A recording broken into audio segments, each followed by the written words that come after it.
before.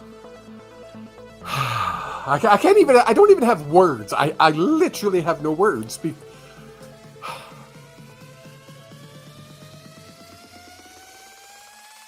But right now, this entire contract proves, and the contracts that Jim Rutherford and Patrick Allvin have signed from day one have proved they're out of touch with what reality is with the Vancouver Canucks. We are a bottom 10 team that are acting like we're a top 5 team.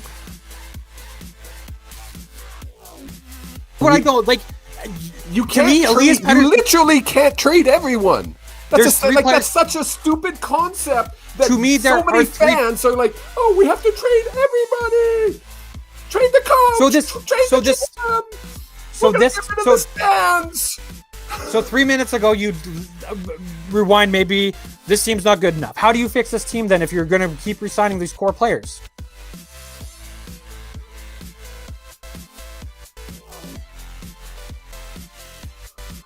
Well, there never is. You and I have discussed this so many times. The CFL is their own worst enemy.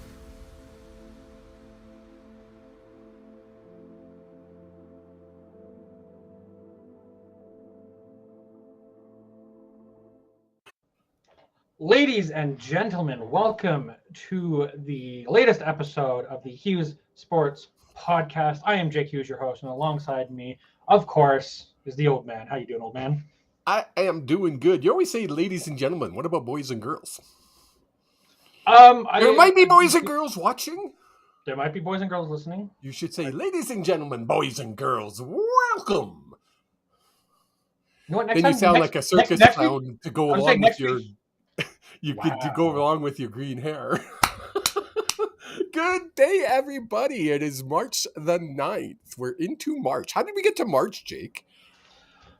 Well, you see, the Canucks lost a whole bunch of games, and we went into depression and then all of a sudden it was wintertime, and the Canucks continued to lose, and then trade deadline, and now it's March.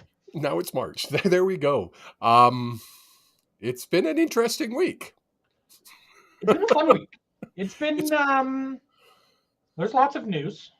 Lots of news. I'm really excited about the podcast. I really am. Even though I make fun of you about it, but because you're green hair and want to be a circus clown, I want to lead the parade. Oh, there's a flashback to a way long time ago. We'll keep that between us. Lots of interesting and fun stuff is happening with the podcast. We won't get into a lot of detail right now, but lots of good stuff. Lots of discussions. I think we have talked. I mean, we talk a lot to begin with. I think we've talked more since this podcast started on a daily basis than we have before. Well, I'm not saying something, people who know us. I had to go back. I had to find something you sent me because we text, obviously, or message. What do you call it? PMing each other on Facebook, Messenger, whatever it's called. And I had to go back and try to find something that you sent me. And I was like, I know we talk a lot, but holy crap, we talked a lot this last 2 weeks. It was just been like every day. Like we always, and someone said that to me. They're like, do you ever go a day without messaging Jake or talking to Jake? And I'm like, no, I always, like literally every day. If I don't hear from you or you don't hear from me, we message each other. I was saying, and usually it's just something stupid like Canucks news or something poker related. Like hey. There's all sorts of different things. Like or hey, how you doing? On. Yeah, exactly. Right. Like, are you alive? Testing. This week has been super fun because apparently once we get into March where we want to play meaningful games for the Canucks, we decide to win the pink. So last week I'm having a lot of issues. Like they looked so good this week, Jake. And I didn't watch every game. I didn't watch a full game. I watched parts of games. So I'd pick it up in like the second period or pick it up in the third period. They look good. Like I don't want to be the fan and like be all excited, but damn, I know it's a coach's bump. You get it every time you change a coach, but this feels different. This feels almost like I'm going to say it. Oh God, I'm going to say the word, Jake. it almost feels like there's a chemistry happening with this team right now. Yeah, They're 4-1 in the last 5 games. Go back to January last year. We said the exact same thing. We weren't on the air. We weren't a podcast, but we said the exact same thing. Bruce Boudreau is going to be the guy that gets all these guys together and figure it out. And we start the season 0-0. I think I guaranteed making the playoffs. I think I lost money on that. Yeah, If Brandon's listening, do I still owe you or did I? No, I think I paid you, didn't I, Brandon? I'm pretty sure I paid him. And not Brandon, your friend, Brandon, my friend. Brandon, your friend. Yeah, there's too many Brandons in the world. Yes, too many Brandons. I can't say that. The Canucks, yeah, they've gone on a run that just doesn't make sense. And it's not, looking at it from, again, fan level, you should be at this point looking for your best odds to get Connor Bedard. You're never going to go to a chance in hell we're going to make the playoffs. No, exactly. So you should be looking to get Bedard. So what should you be doing? You should be losing. And as an organization, you're never going to go to your players. You're never going to say tank. But what they're going to tell you to fuck off. Oh, 100%. Sorry, I shouldn't swear. There's not a single. We can do whatever we want. We had this conversation like 2 months ago when we first started our podcast. We can do whatever we want. It's our podcast. Mom 2.0, if listening, Jake said I'm allowed to swear. The organization's never going to tell the players or the coach that they should lose. The organization should be taking steps, and the coach should be taking steps to helping us lose while staying competitive in games. So are you making it that obvious? Are you starting to sit Peterson? I don't say sits. I just don't think you need to be playing Pettersson, Hughes, Miller, Kuzmenko 30 minutes a night. 25 minutes a night for the forwards, 30 minutes a night for Hughes. But if you're not, then it becomes really obvious. Yeah, because Columbus isn't tanking intentionally.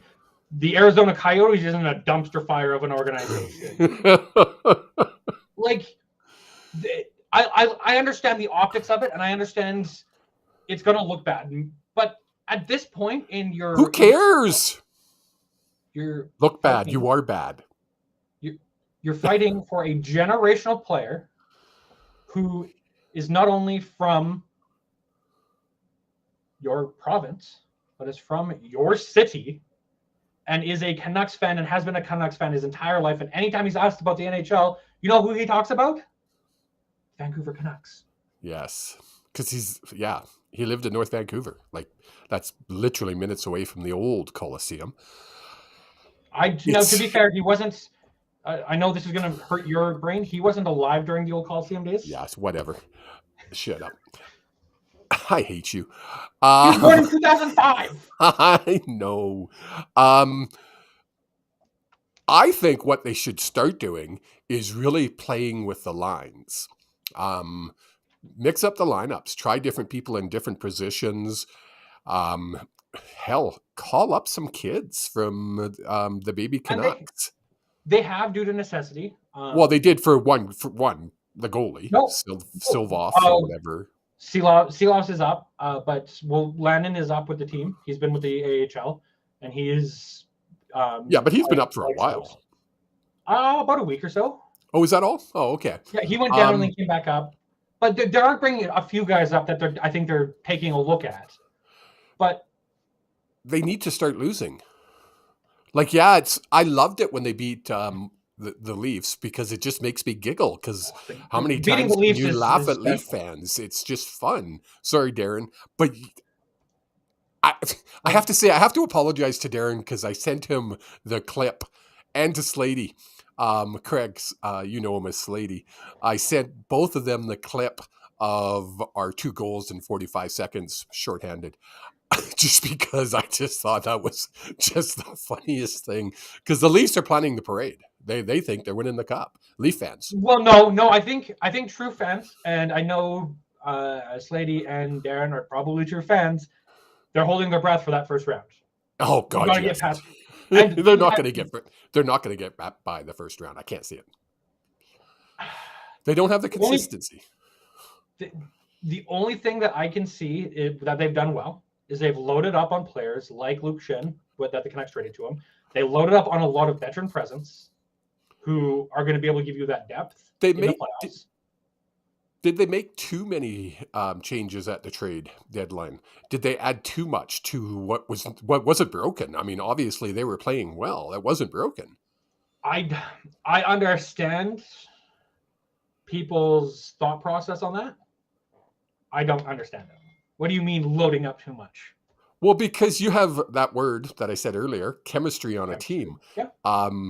When you make it to the NHL, you're a good hockey player. Yeah. Anybody that said, and I say it all the time about Captain Chaos. I said it about Edler. I said it about Salo. Yeah. We as fans love to say things like, he sucks. He's like the worst player. What is he doing in the NHL? I actually had somebody, I won't mention his name, but he lives in Penticton. And he has the same last name as me, but he's not related. He doesn't have the same last name as me. Why did I say that? That's weird. You don't have the same last name as me. Anyways, he messaged me and said that Hughes was the worst player on the team. I asked him how much he was smoking. But that's fans. So, no, like we all have that one player we absolutely despise. Okay, so your views on a defenseman, you always pick one from every era of Canucks that I remember. I have. That you just did not like. However, usually there's solid reasoning. Tyler Myers is chaos draft. There are times where he makes plays where it's just like, what are you doing? But chaos draft. To say Hughes is not the best defenseman we have ever had is a bold-faced lie. He literally the fastest NHL defenseman to get to 200 assists. He literally, I'm going to say the exact words he actually said, because I just howled. It was like, you said what? Did you actually say that? Michael Miller. Sorry, I didn't say his name.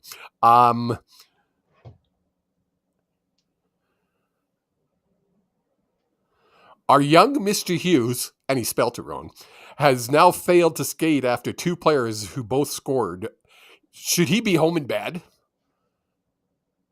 Kind of chit-chatted a bit. I'm like, you're crazy. Hughes is the best defenseman that the Canucks have had in decades.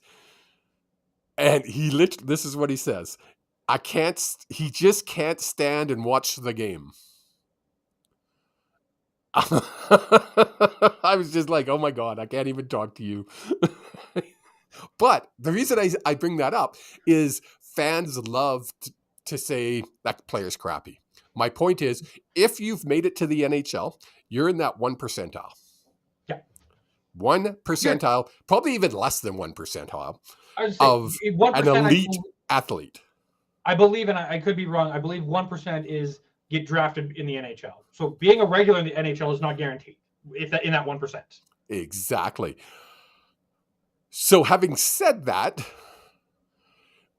every player and every team is a great player. So what makes one team better than the other? Chemistry. I think it's that word. Yeah, coaching plays into it, is chemistry. Yep. When you gel with another team mate, and it's magic. It's the same way I gel with you. You and I feed off each other quite well. I could do this podcast with Ellison, and it wouldn't be the same. First, she doesn't know the first thing about sports, but you know what I mean. So when you have that chemistry, it's a magic time on your team. Yep. You add a bunch of players in, that could destroy the chemistry. Look at Messier. Add a bunch of players in. They added Ryan O'Reilly. They added Jake McCabe, whoever that is. Sam Lafferty. Yeah. Eric Gustafson and Luke Shen. That's a lot. So Luke Shen's not an everyday player for the Maple Leafs. He's probably their 8th defenseman, 7th defenseman. So okay, But he's in the locker room and he's on the team bus. He's on the airplane. He's part of the team. Yes, and So let's again, say in my opinion, Shen. Let's just say Shen's an asshole. He's not, from what I hear. I was going to say, from everyone who's ever had an experience with someone, definitely not the case. But yeah, go No. ahead. Let's say he is a cancer. They love to use that word, a cancer in the dressing room. That could literally destroy your team. Again, go back to Messier coming to the Canucks. We got rid of Linden, brought in Messier. We didn't make the playoffs till we got rid of Messier. And brought Linden back. Right? We didn't change that much, but we broke our chemistry. Is that what's happening to a lot of these teams that are floundering right now? I don't think so. I think there are also teams that are like Tampa Bay is a prime example. I honestly, at the beginning of the season, talked to a bunch of people, and my bold prediction for the year was that Tampa Bay would not make the playoffs. They've played a lot of hockey in a very condensed amount of time. Right? They've had, because of the bubble hockey, that's when they won their first cup. Oh, I see what you're saying. Yeah. Shortened off-season, condensed schedule for their second cup. Then a regular season, full season, won and made it to the finals. Yeah. That's a lot of hockey for that team. And there's not a lot of change to that team. Now, obviously, they're proving me wrong.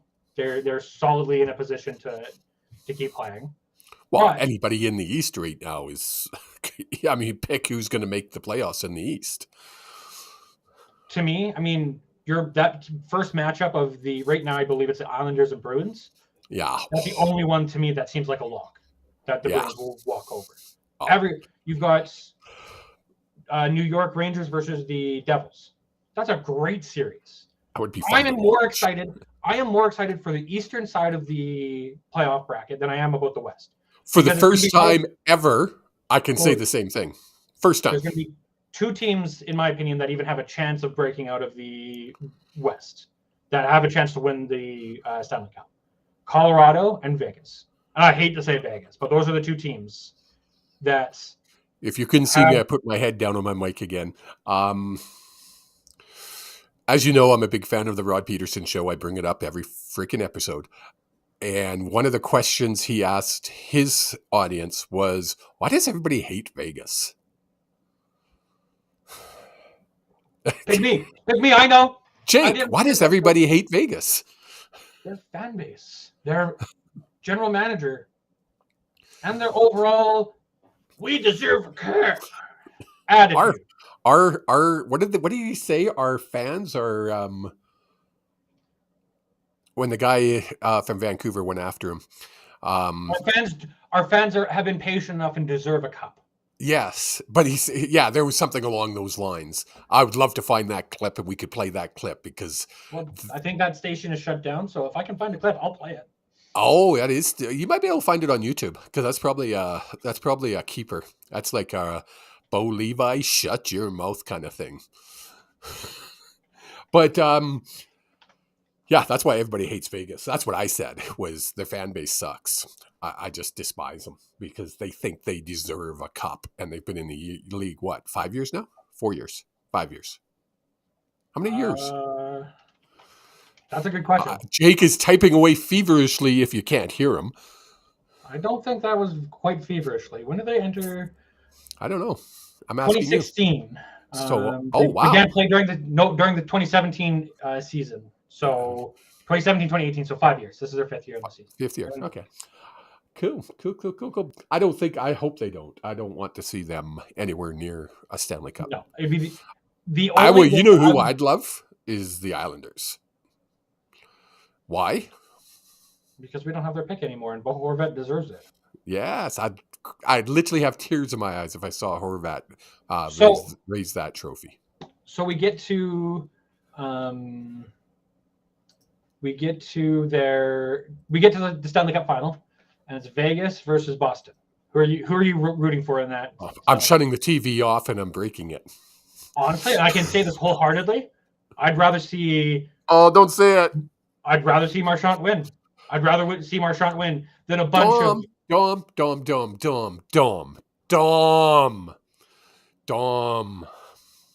saying, I don't know, the retro jerseys are pretty rad.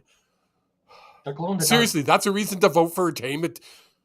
Is that why you cheer for the Rangers? Because their retro jersey is kind of rad. That's the stupidest thing I've ever heard. Go back to work. Sorry, carry on, Jake. Love you, Dom. Yeah, honestly lost the thought train completely. Have you heard? Sorry, we're just moving on because I don't remember where my brain was at Yeah, all. we're just kind of flying by the seat of our pants as usual. Have you heard the rumors of 2 new teams being floated out there by the NHL? You know, it was funny because I hate bringing it up, but because every time I talk about it, it's when I was listening to Rod, they had talked something about it, and I was like, I just caught the tail end of it, and I meant to go back and watch the full segment. Yes. So there were rumblings of 2 new teams in the States. One in Houston, which that's what I heard was Houston and Atlanta. Why? 3 strikes. You're up. How many times can you put a team into a market and it literally fail miserably? Oh, like the original Winnipeg Jets? That's one time. They brought him back, and they're one of the most successful franchises money-wise of any NHL team out there. I understand. Again, I think it's a dumb decision because I think it's going to end up having to be a relocate. Like a team's going to have to they're going to have to relocate somewhere else or shutter the team. Like, I get they don't want to come to Canada. Canada's saturated, but we could still put a team in Quebec. Quebec City would die for a team. So the Nordiques. Bring the Nordiques back. They wouldn't, even if you wanted to stay down in the States. But why? So now, it's a question that I just don't understand, because I understand people being like, we can't give Atlanta a team. They failed again. They failed once or twice. But so did the Nordiques. So did the Jets. So did Minnesota. So did. But Atlanta failed twice. Because from my understanding, because I was too young to really get into the actual understandings of the league at the time, it had nothing to do with the city. It was poor management, poor ownership from the beginning. I understood that as well. For the Thrashers. I don't know about the Flames. That was years before I was even alive. Yeah. But for the Thrashers, it was poor ownership from the start, and there's huge money in it's not a small fee anymore like it used to be. Exactly. And I mean they have the Atlanta, they have the NBA, they have the NFL. Yeah. So it would make sense to put an NHL team there, with the right ownership group. Yeah. And ownership is a big thing. I mean, look at Nashville. If you were to pick any area in the United States, would you think Nashville would be a hockey market? No. It is. Yeah, I know. Look at when they're doing well and they're in the playoffs. That place is packed. It's loud. And they have the ugliest uniforms on the ice. I would say second ugliest. Who's the ugliest? The gold Vegas ones. The ones that have the glittery. Anything in Vegas is uglier. I agree. So there, I was listening to Sakaris and Price, much like you constantly bring up Rod Peterson. I bring them up because I listen to them all the time. And I believe, I can't remember who they had on because I don't remember things. I just listen, and then some of the information's in my brain. But they had an insider on, who was saying that there's also rumors that the Arizona vote is going to determine or the Tempe vote is going to determine if that's a relocation location. So the Tempe, because they don't have that arena yet and they don't have the space for it. Yeah. Everything's in front of city council right now for them to vote. Right. If they turn that vote down, they've got 3 years to find somewhere to go. Do you relocate? Do you finally give in on your dream and you try Atlanta? Is Atlanta Gary Bettman's passion project? Because honestly, is Bettman around in 3 years? Yes. Bettman is around until he doesn't want to be around. Well, I mean, he's getting up there. I don't know how old Bettman is, but he's got to be getting close to thinking it's time to pull the plug. I wouldn't say pull the plug per se, but like, well, not like die. I'm not asking him to die. I'm like, but pull the plug on working retired is called pull the plug and retire, Jake. Holy crap, you're like way off base there. That was horrible. I he was know you born don't in like the 50. guy. He was born in 52, so He was that would born in make him 52. So that would make him 12 years older than you. So do the math from your age. Add 12 to your age. That's how old he is. So he's in his late 70. 60s. Oh, I'm 58. you're in your 60s. Yeah, so he's 70. He's 70. Turning 71 this year. Yeah, so, I mean, who knows? Who knows if he wants to retire? Look at my hair. It's just a mess today. Yeah, your hair's just so messy. I said it on purpose. If you people aren't watching, you have to understand what I said there. Please do. If you're not watching, please do take a look, because there's a lot of things where I make faces, the old man makes faces, and it just a little bit of extra flavor to the podcast. And if they wanted, if you're actually listening to this on a podcast down the road somewhere, where can they actually watch it, Jake? If they're watching on a podcast, they can go, and they want to watch the video, they can go to the Hughes Sports podcast on YouTube. We'll be there. You'll also be able to find the videos on Facebook at HSP_pod or the Hughes Sports podcast, as well as on Twitter at HSP_pod. I actually don't know if Twitter keeps the live videos up or not. That's something I'll have to look into. But you can follow us there anyways. Yeah. As well as, please do check out our ever-evolving website, HughesSports.ca.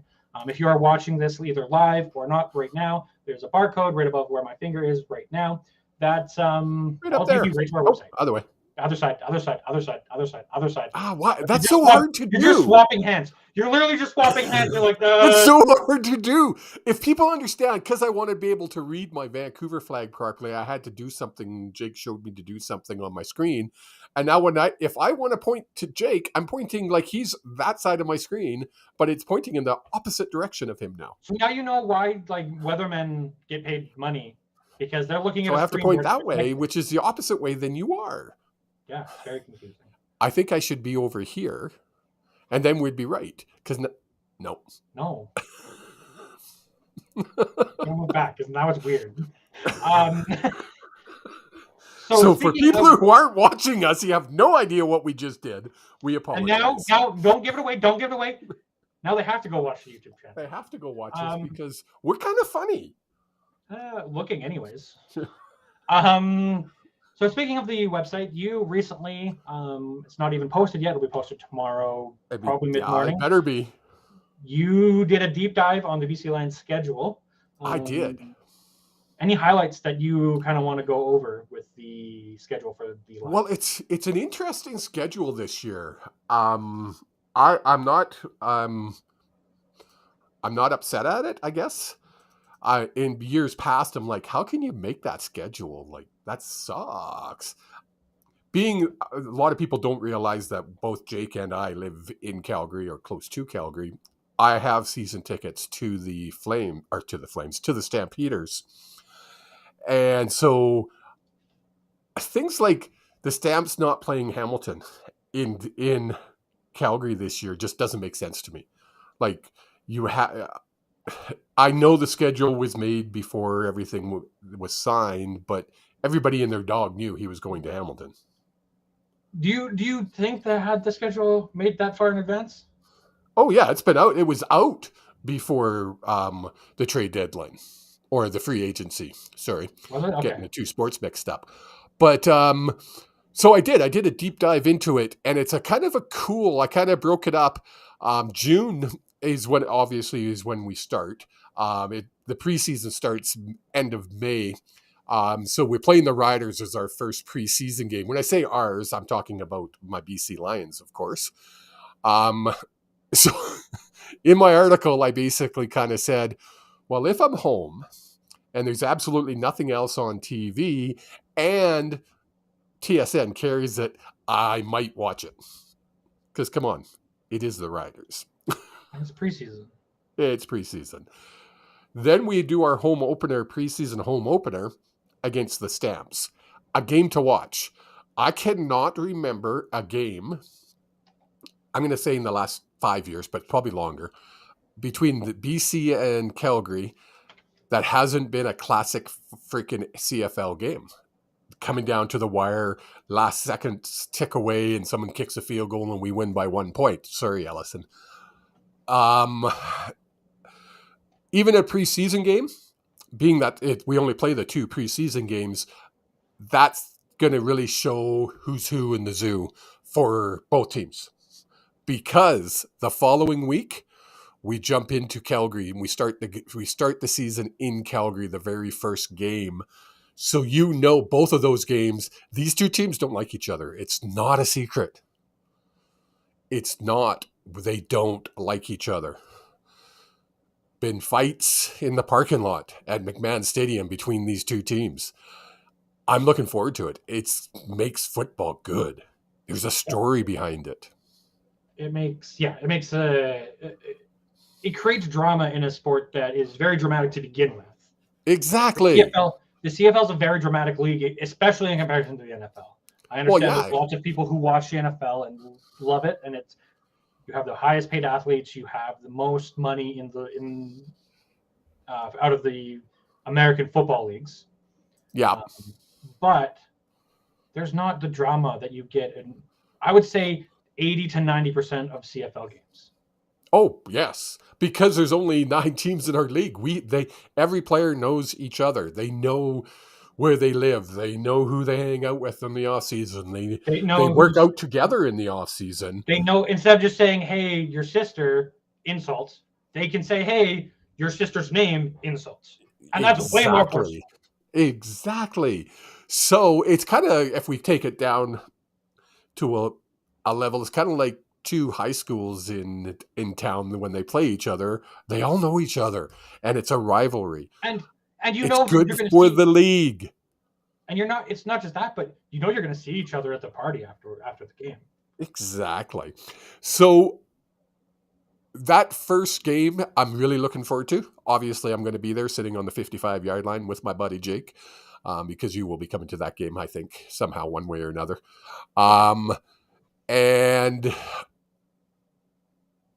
I'm obviously picking my Lions to win, which, well, how can I not?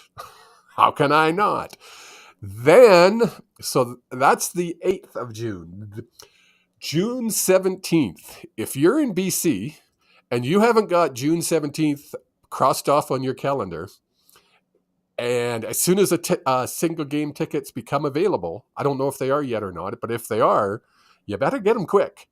I would get them before they announce what band is going to do the pre-game concert, because the owner, Omar Doman, I had to go back and look at his name. I always forget his name. Has promised. He said it more than once. This is going to be bigger than last year. Last year, they had One Republic come in and play a pregame concert. They had 40,000 plus in the dome. It's going to be 50,000 people plus in that dome. It's the most talked about thing in Vancouver, and we're 4 months away from it. Yeah. I plan to drive down. I plan to get tickets, and I plan to drive there. Had you noticed something? I didn't even mention who they're playing. It doesn't matter. It's going to be a spectacle. And people are like, oh, they need to have a spectacle to get Lions fans in the dome. Hey, Stamp fans, look at your freaking stadium any given game. It's half empty because there is no spectacle. There is no pre-band. And if it is, it's a one guy playing a fucking banjo. Don't give me you need a band to fill the dome. We have 58,000 seats in that dome. If we get 50, guess what? The game after it, the next game will be full too, because guess what? It's going to become the place to be. Yep. Thank you, Doman. Sorry, Jake, I went on a rant there. You're good. And the cool thing for me is that, like, looking at the schedule here, I pulled it up so I can kind of follow along. Yeah. 17th, again, huge game, but it has nothing to do because it's a home opener and it's against the Elk. Just for those. It's against the Elks. I didn't even talk. Like I did mention in the article, we're going to be playing the struggling Elks, who are going to struggle again this year. I'm sure. I can't see how they're not going to, but whatever. It's a CFL. These teams struggle for 2 years and figure it out if they find a quarterback. Exactly. I mean, they got G. Roy Simon as their receiver coach. I'm sure he's pitching in for more than just receiving coaches. I'm just saying. Well, that game, I'm going to get tickets for it. I'm going to try to arrange to drive down there. Wink, wink. Mark it on your calendar. Yeah. Okay. The following week, we go to Winnipeg. Yeah. It's the revenge game. That's 2 out of 3 games to start the season that are big games. And even, yes, 40,000, let's call it. I'm going to predict 50,000 people at that home opener. Yes, 20,000 came to watch the band. But guess what? They're going to stick around for the football game. They did last year. So BC is going to be hyped. It's going to be a big game. We have to win it. I believe last year we beat Edmonton like 75,000 to 2 or something. It was a blowout. It was versus Edmonton last year too, was it not? I believe it was. For something in my head, I think it was. So we're obviously hyped up. First game of the season going against Calgary. We're hyped up even against the Elks. Now we go to Winnipeg for the revenge game because it's a revenge game. We want payback for losing in the Western Final against the Smurf Mafia. Yes, you're the Smurf Mafia. I don't care what you freaking want to call yourself. You're the freaking Smurf Mafia who thinks it's a dynasty. You've won 2 freaking Grey Cups in 32 years and you're trying to call yourself a dynasty. It absolutely, I'm getting red in my face because they drive me nuts. Winnipeg fans have become the new Saskatchewan fans. And I don't disagree. I believe their fan base has gotten out of control, but they've kept that team together. They did. There's no doubt about it. They're a good team. If they win 3 in for a the row, last 3 years, they're a good team. If they win 3 in a row, that's not a dynasty to you? But they didn't, did they? They haven't yet. They didn't win 3 in a row. They won 2 and lost last year to Toronto. Oh yeah, they did lose. I forgot about that. Honestly, in my brain, I forgot that the Grey Cup even. They won 2 and lost 1. It's no dynasty. No. The one thing that I'm looking at, sorry, and I keep wanting to bring this up, and keep going on tirades, is that first game at home, 4 p.m. Pacific time. Yeah. The next game at home against Montreal, 4 p.m. Pacific time. And what day are they on? What day? So the Edmonton game, the opener is a Saturday. That's why, yep. A Sunday against the Montreal Alouettes, 4 p.m. Saturday, 4 p.m. Against Saskatchewan. Saturday. Do you know why they're doing that? Because our owner had the balls to say something publicly about the league and faced a lot of backlash at the time from, you're whining West. They want earlier games. When we have an 8 o'clock game back east, 8 o'clock game in BC, the damn game's not over to even a 7 o'clock start. Not over. Usually it's 7 o'clock BC time. Yeah. It's 8 o'clock here. Yeah. The game's not over till after 10 o'clock. That eliminates a lot of families that can go to the games. They can't bring their kids to games. Not just families. Like I understand that you can't bring kids to games, but they're now offering, and they did it for the Western semifinal, was they offered a charter from the island, get you on the ferry, get you seats, and back same day. They did the same thing. They did the same thing to Kelowna and Kamloops, going in the opposite direction. Exactly, and I think they're going to continue that. You have a game on Saturday at the home opener. Saturday at 4 p.m. It's what, about 6 hours from Kelowna and Kamloops? 4, about 5, thereabouts. So get on the bus at 10 a.m., get to the arena an hour before the game, take in the festivities, watch whatever time the concert starts is when you'd want to show up. Like, Well, yeah. my thought is an hour before the concert shows up. So shit, even if you leave at 8 o'clock in the morning and make a whole day of it, who cares? Get on a bus at the end of the day. It's 10 o'clock. You get home at 2. Well, you're going out. You're getting hammered at a bar watching the game anyways, because the home opener, the events are going to be happening. You're not getting home till 2 anyways. Exactly. No, I totally agree. Totally agree. I like the idea. So then we move into July. And it's kind of cool the way our schedule works because we have a tough month. And then July is where I really believe the Lions are going to be able to put up a lot of wins.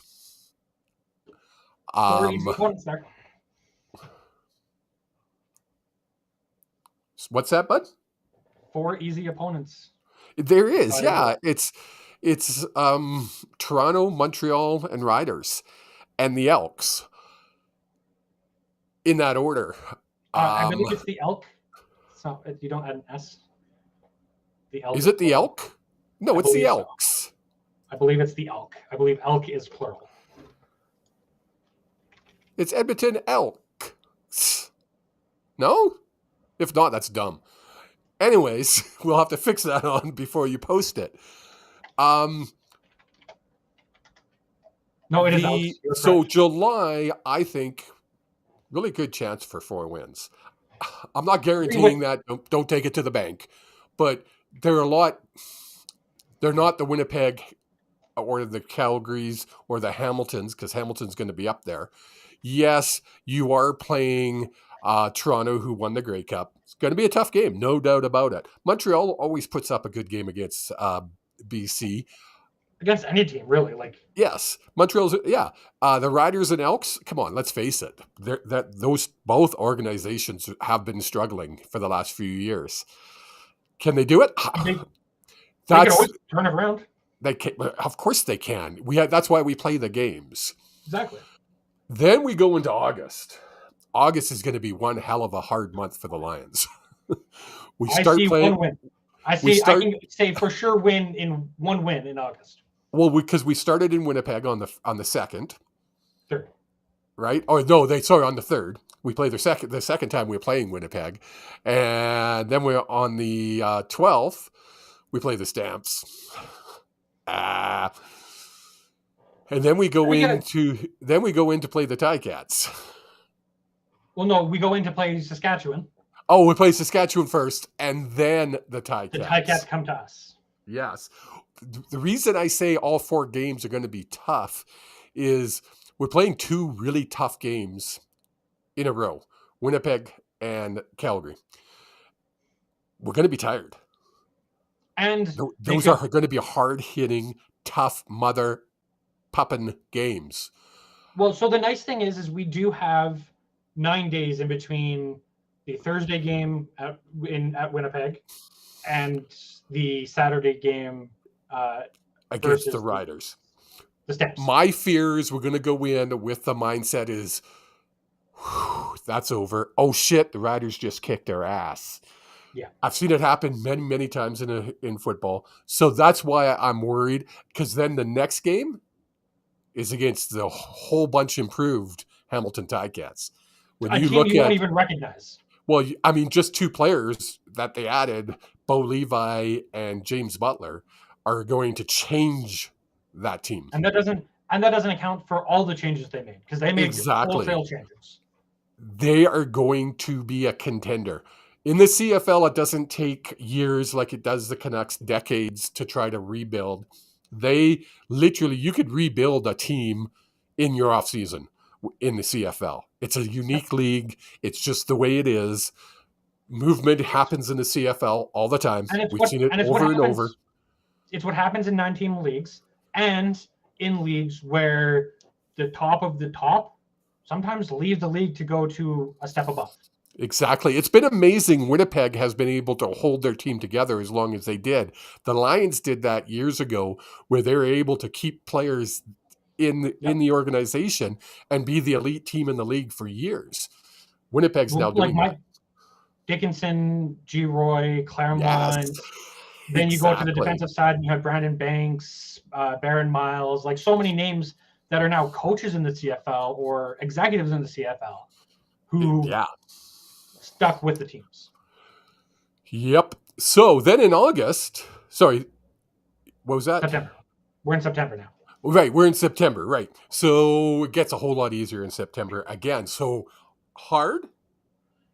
Sorry, you start off hard, you go easy, then August is hard, jumping into September. No game in the CFL is easy. It's not. Every team is good, but we play Montreal, Ottawa, Edmonton, and Saskatchewan. Not the top teams in the league, let's face it. So like you're looking at June. For regular season games, there's 3 guaranteed points in 1. Yeah. Like if you lose to the Stampeders, you beat the Elk, and you lose to the Blue Bombers, that's expected. Then you have to go 4 of 4 or 4 of 3 or 3 of 4 in that next stretch.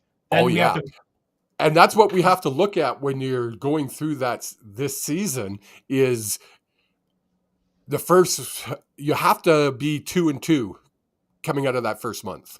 Yeah. If you're 1-3,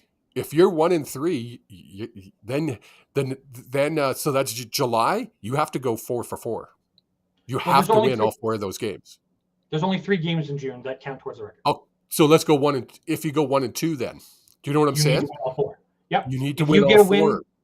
If you get a win out of Calgary or the Blue Bombers, then you can go 2-2.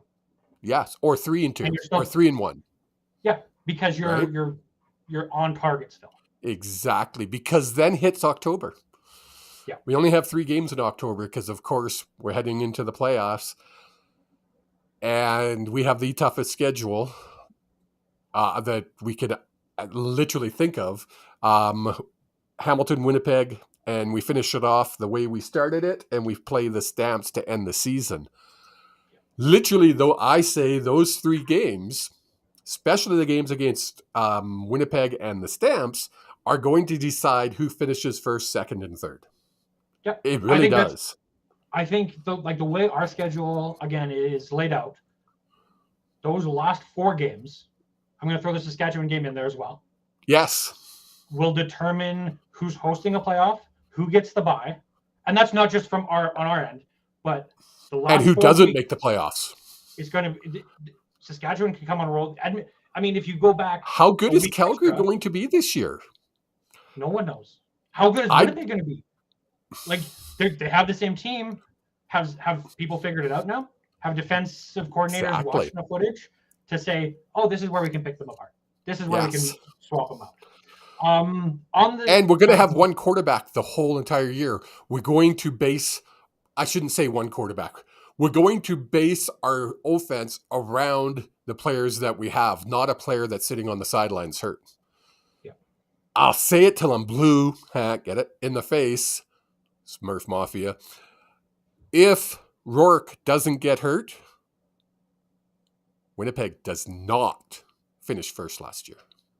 And like people can argue that because the games they can argue all they want. You can look at the stats and extrapolate. Rourke breaks every single rookie record, breaks every single Canadian record, and we have the bye. We play the home game at BC Place, where I can almost guarantee you, Amar Doman is going into the deep ends of his pockets to fill that place. Oh, yeah. It's a totally different scenario. It didn't happen, blah, blah, blah, blah, blah, blah, blah, blah, blah. I have never been so excited to looking forward to the CFL season, and probably because we're doing the podcast, and so I'm deep diving and I'm paying attention more and I'm reading more, and anytime I see anything about the Lions, I read it because I'm jacked. Yeah. I'm like super, super jacked. I want to watch every game. Like TSN, I love hate the TSN. I love the fact that every single game in the CFL is on TV. You can watch every single game. There's not one game that won't be on TV. And there's no blackouts. There's no such thing as viewership blackout. Which I don't agree with. I think if it's a game here in town, and if you don't get 75 or 80% tickets sold, they should black it out. That's where they used to be, way long time ago. And I'm sure they realized that the Well, people TSN came in. That was a CFL thing. TSN came in and said, "Here's a blank check." write yourself a number for however many years we want. Exactly. One big thing from this past week with the BC Lions that we didn't even put in our rundown.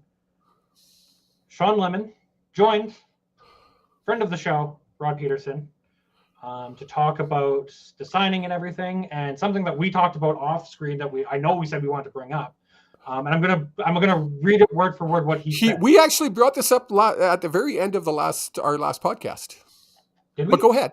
Yep, go ahead. No, we didn't. Last podcast was all NHL. At the very, very end. You go back and listen to the very, very end of the last podcast. I was so dejected. From that podcast. I've never been more negative on a podcast or anything. Like, somebody who didn't know Jake listened to the podcast. My face is all red. Somebody listened to the podcast who didn't know Jake, and then they had a meeting with Jake after the fact, and they're like, "You're way nicer in person than you were. We thought you were a real asshole." And I was like, "That's funny," because usually it's the old man that gets that. I would the hopes I had for what the Canucks could do with their extra cap space, the players that they could have dealt to get more draft picks, and then be excited for the draft because we might have 3 first-round draft picks or 5 or 6 draft picks in the top 2 rounds. And I love digging deep into the draft costs. Yes. And they throw it all away for, don't get me wrong, what's probably a really great player, but will have a sour taste in my mouth because of the way it was handled. So, okay, so let's go on to what you were going to say. Yes. So Sean Lemon on the Rod Peterson show, when asked if he considered options of the USFL or XFL, and I'm reading this quote for quote. "No, not at all. I'd like to say I'm working on my Hall of Fame career in the CFL. I love playing in this league. This league is for me. A few other leagues reached out for me to come there, but that wasn't even a thought in my mind. I love Canada. I love playing in Canada. That's the only league that I take seriously." What a ringing endorsement from 2 weeks ago when we talked about McLeod Bethel Thompson leaving for the USFL. And a couple players leaving for, like, the leading tackler last year, Darnell Sankey, left for the XFL. This is a guy who is an American, born and bred, is a representative of the United States in the best way. Yes. But he looks at the CFL as the league to be in. He literally called the XFL and USFL farm teams. He said it. He said, if you're looking for more of a farm league type development system, USFL, XFL. But if you're looking to make a career out of a league where it's not going to go anywhere, it's only going to get better year to year, it's Canada. So it's all about what you want perspective-wise. Now, remember, I said I'm paying way more attention when I see anything about the BC Lions, the CFL. I'm reading it. Not one word from the CFL mentioning that quote, playing that clip. I am sure if they got a hold of the Rod Peterson show and said, "Can we steal that clip?" Rod would have went, "Hell yeah!" Because Rod's a big fan of the CFL. Now, is that burnt bridges, or is that the fact that the media and marketing team of the CFL takes a nap during the off season and only they take a nap during the on season? I was going to say they have probably like 5 staff total in the entire office. Well, they have no staff. That's the problem. They don't know how to market a league. They never have. It's a fact. I mean, we go back to the intro of this podcast, and we've talked about it multiple times. The CFL is successful in spite of itself. Oh my God, yes. We could beat this to death a million times. I love that quote. I will be bringing that quote up to anybody that tells me that the XFL or the USFL is going to hurt our league. That's what I say to them. A big raspberry. The CFL's here. It's not going anywhere. I've heard it so many freaking times over the last 58 years of my life. Yes, I started watching the CFL when I was 1 day old. I sure the hell I watched that first Grey Cup in 1964 when the BC Lions won. I wasn't even one. I was like weeks old, and I'm sure my mom had me in her arms and she was watching the game. She probably slammed me, and that's what's wrong. She probably spiked me and thought I was a football. Jesus. Come on, you could see Grandma doing it. Oh, 100%. There's not even a doubt in my mind that would happen. The CFL's, since that day, I've heard it. I've heard it in the 70s. I heard it in the 80s. I heard it in the 90s. I heard it 2000, 2010, 2020 now. Oh, the CFL's going to fall. Blah, blah, blah, blah. But Kevin, you're not listening. Blah, blah, blah, blah. Shut up! The CFL's not going to fold. It just isn't going to happen. They're too ingrained. The Canadians love their football. Is it going to be the NFL? No. It never will. They took off. They're way bigger. It's a fact. They also have a larger population to pull from. Oh, even when we were bigger than this NFL, which was a time we actually paid our players more money than the NFL. Long time ago. It's just times change. They're bigger. Big deal. Get over it. I like the NFL. I watch the NFL. You can like both, you know. You don't have to hate the NFL or love the CFL. You can like both. You can love both. Yep. I know diehard NFL fans from Vancouver who are literally diehard Seattle Seahawks fans. They drive down to Seattle to watch games. And guess what? They have season tickets to the Lions. Because like that's a big thing is a lot of people are like, well, no, you have to choose a league. No. You know what's great? You know what's great about you have to choose a team. I hate people who fucking jump teams. Their team loses, they throw a hat on the floor and they grab another hat and put a hat on. I hate people who do that.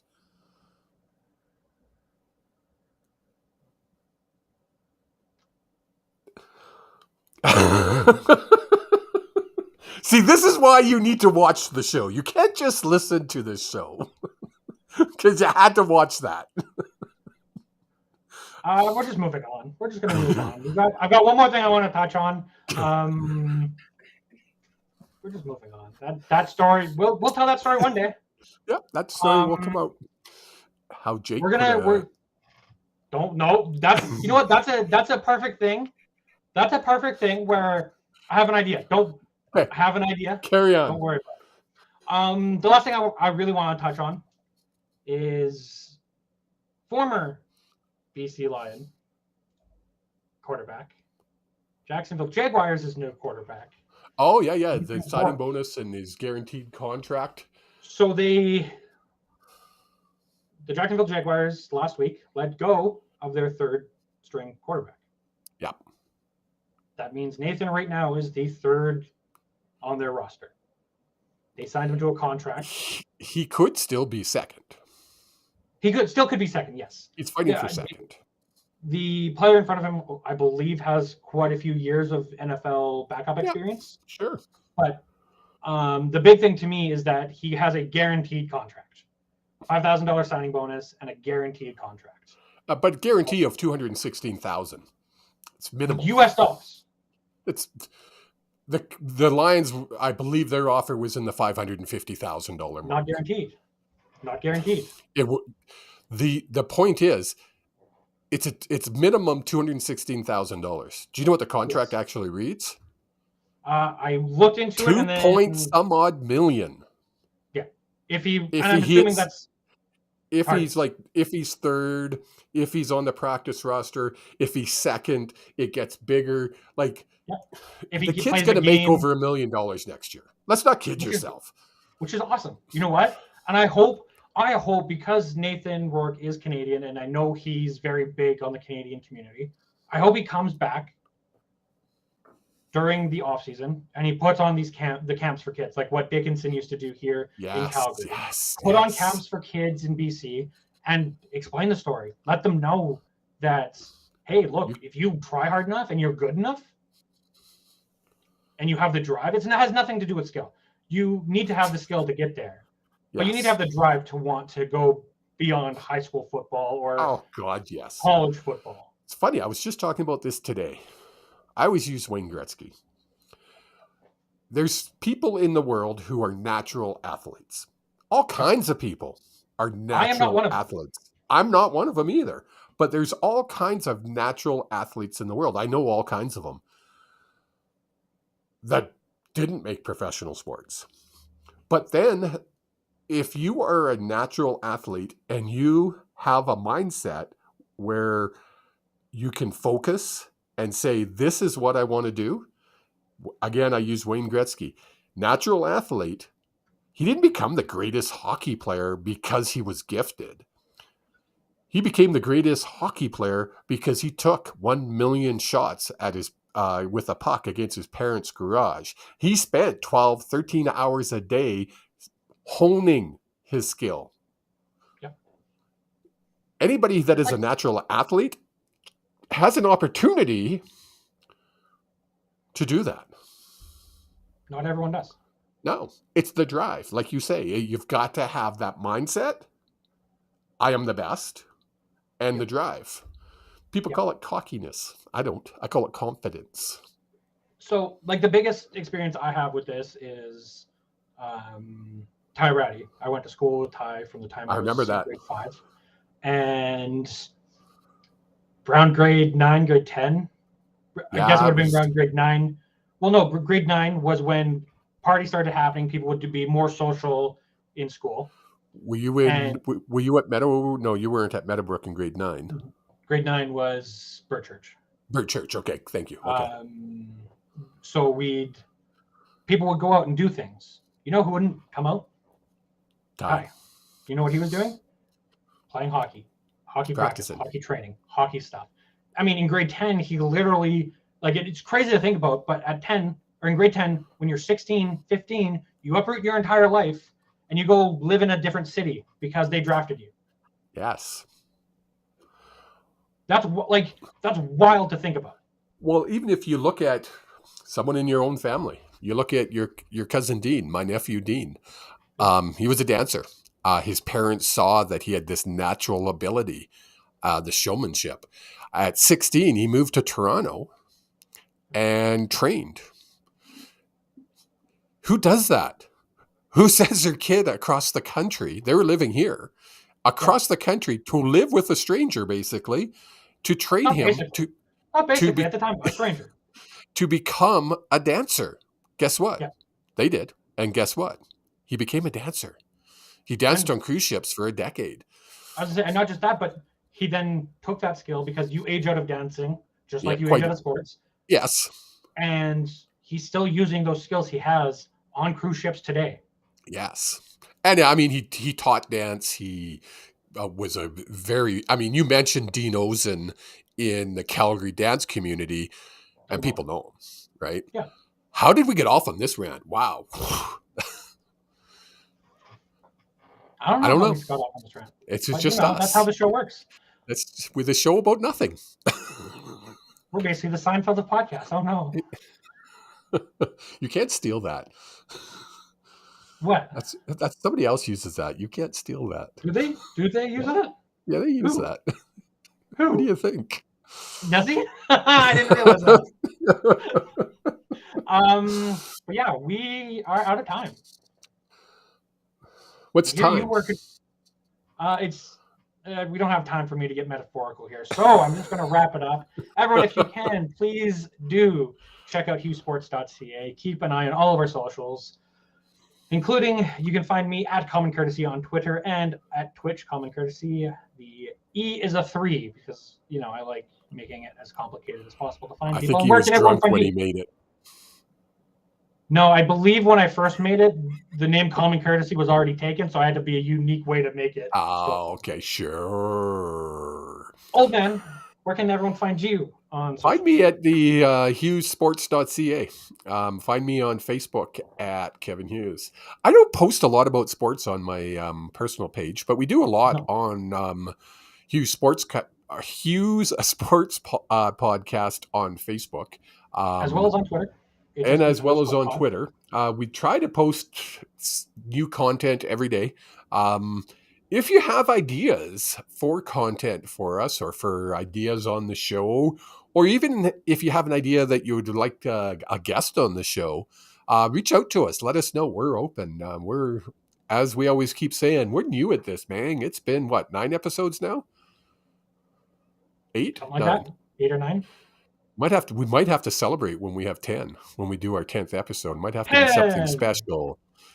We might have to do something like drink a beer on a Thursday, sir?